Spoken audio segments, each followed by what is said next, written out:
these great fortunes in your path. And one of them that we cannot leave out of this conversation is that there's a young guard in high school in Chicago by the name of Tim Hardaway that no one's recruiting except for Coach Russ Bradford, the graduate assistant on the bench at UTEP. How did you first find out about Tim, and what was the bridge to convince him to give UTEP a chance? Because I don't know what the history. I know that there was a pipeline from New York City to UTEP. What's the background there? No, and I should say, Bob, that the pipeline to New York started from a man named Hilton White, who was a New York playground guy that had served in the Army at Fort Bliss in El Paso. And so then he went back to New York and realized El Paso was a good town to be an African American teenager. But for me, Tim Floyd went to the Nike All-American camp. Hardaway was not there, but he wound up asking Mac Irvin, who became very involved in the AAU scene. It was sort of a Chicago godfather of basketball. And, Mac was a dear friend. But Mac said, there's a guard here. There's a guard who's not here. You should write down his name is Tim Hardaway, and he's as good as these guys. So Tim Floyd wrote down Tim Hardaway. Tim Floyd had the worst handwriting in America. It was a little scrap of paper, and he came back and gave it to me, and I couldn't quite make it up, but made some calls to my friends in Chicago, and they said, oh yeah, he's really good. You should come see him. And so I went and saw him at South Shore Park. It was outdoors, 3-on-3 in Chicago. So no one had ever seen it. I love it. So outdoor playground game. And he was very sort of casual. He didn't play very hard, but boy, it was obvious he had eyes in the back of his head, and he could really see the floor. And it was windy that day, but he made every shot. And I thought, wow, and he can really shoot the ball, which of course he didn't become a good shooter really until the pros. But then I just thought, I didn't believe my eye. I went to his home that night, and I just, called Tim Floyd and Haskins and told them how good the kid was, and they wanted me to see him again. So I went back the next day to the South Shore YMCA, and Ben Wilson was there. Oh, and wow. It was the only time I ever met Ben Wilson, but I just thought one of the things let me allow people to know that he was the number one recruit out of high school, I believe 6'8", and unfortunately was shot and murdered and never got to realize his potential. It's a tragedy in basketball's history, and he's still, aside from that, a legend because of his prowess on the court in Chicago high school history. So I'm sorry, back to you. There's a great ESPN 30 for 30. And in fact, yes, the fellow who shot him, Billy Moore, is out of prison and doing great work and trying to end gun violence in Chicago. So I went to I was at the South Shore YMCA, and this is something I learned from Tim Floyd is the players know who the best players are. Yeah. And whereas the coaches don't always know, but the players know who the best. So I asked Ben, I said, Ben, who do you think is better, Tim Hardaway, or there's another guard named Anthony Manuel that we had our choice between Anthony Manuel, and it looked like we were going to have our choice because no one was recruiting either of them. And Ben said, well, I'll put it this way. Whoever signs Tim Hardaway is going to be very, very lucky.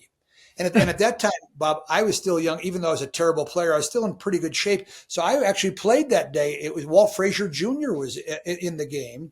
And I remember Walt Frazier Jr. spun. He didn't mean to do it, but he elbowed me and cut open a gash on my head. So there I am trying to recruit Tim Hardaway, impress him. There's a gash in my head. I'm bleeding. I was a terrible player anyway. Tim Floyd told me after he saw me do the dribbling drills, he told me, you should never let anyone see you play publicly, because if you see me do those dribbling drills, I've had kids ask me at camp, like, are you better than Isaiah Thomas? And I would say, well, it's like apples and oranges in a way. But Tim convinced me to never let anyone see me play publicly after that. That's why I'm not on the playground. I grew up playing playground basketball. But anyway, so at that time, no one else was recruiting Tim Hardaway, and we brought him down for a visit.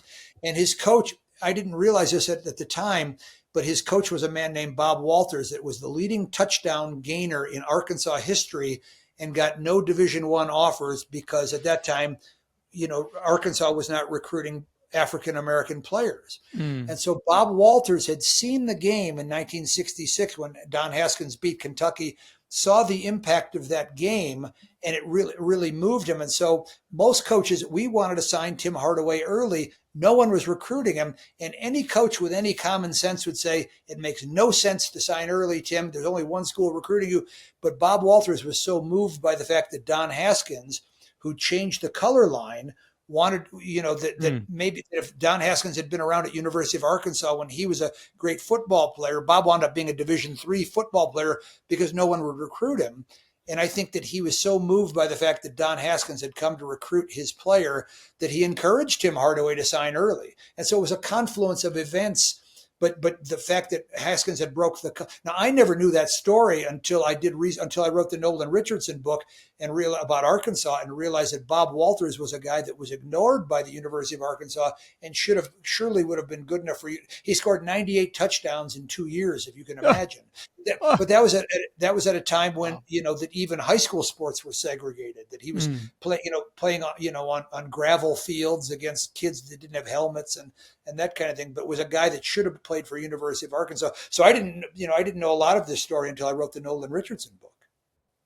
Amazing. I do want to say to our audience who are younger, and we have many of them, Tim Hardaway goes on to play in the NBA, revolutionize the game with his UTEP two-step, which was a crossover move where he would go between his legs and then in front of his body with a V dribble, and basically architects, a lot of the future crossover kings who follow him, and has a phenomenal career as a multiple all-star selections, all NBA squads, etc.